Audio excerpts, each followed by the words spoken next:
Hey, George with the Art of Water here. I just wanted to talk to you a little bit about water lettuce or floating plants in general. And as you can see here, this is from about 3.5 to 4 weeks of harvesting off the top of my 10 aquariums, the nano tanks and so forth. You can kind of tell when you're getting too much because basically what happens is you see some of your other plants suffering.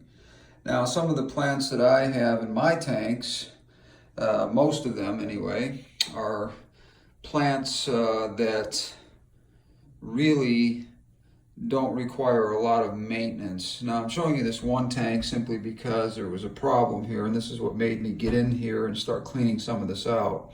I lost about 5 plants in here that were a little more high maintenance than your Nubius and some of these other ferns and that kind of stuff. As you can see, the ferns are doing very well in here. In fact, they're starting to outgrow the thing. But the light was getting very, very hard to filter through the floating plants at the top. Now, some of them I've had in some of my aquariums are very low light plants that are in there, low maintenance plants.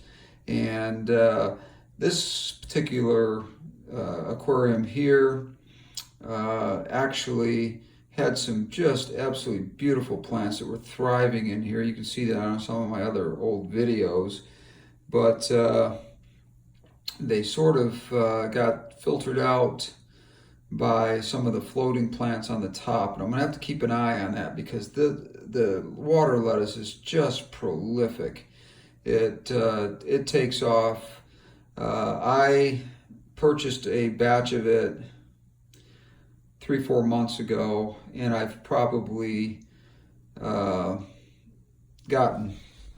3 to 4 bags full, which I'm going to take down to my local supplier here and see if he needs some of this and kind of make a trade with him for some things that I might need. And but if you are using this, be careful not to overuse it. Be careful not to put so much in your tank that it propagates so quickly that you don't have any control over it.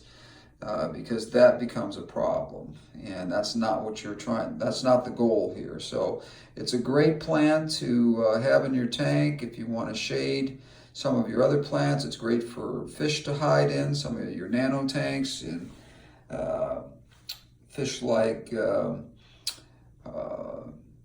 Chili rasporus, the Harlequin rasporus, the scarlet bettis, some of those kinds of fish that are nano fish, and I would go as far as to say the scarlet, or not scarlet, but the sparkling gourami, dwarf sparkling gourami, also love this kind of a floating plant in their tank. Now the root systems go crazy in here. They're always reaching for the bottom for the substrate, and you got to trim them off. It does not hurt them to trim them.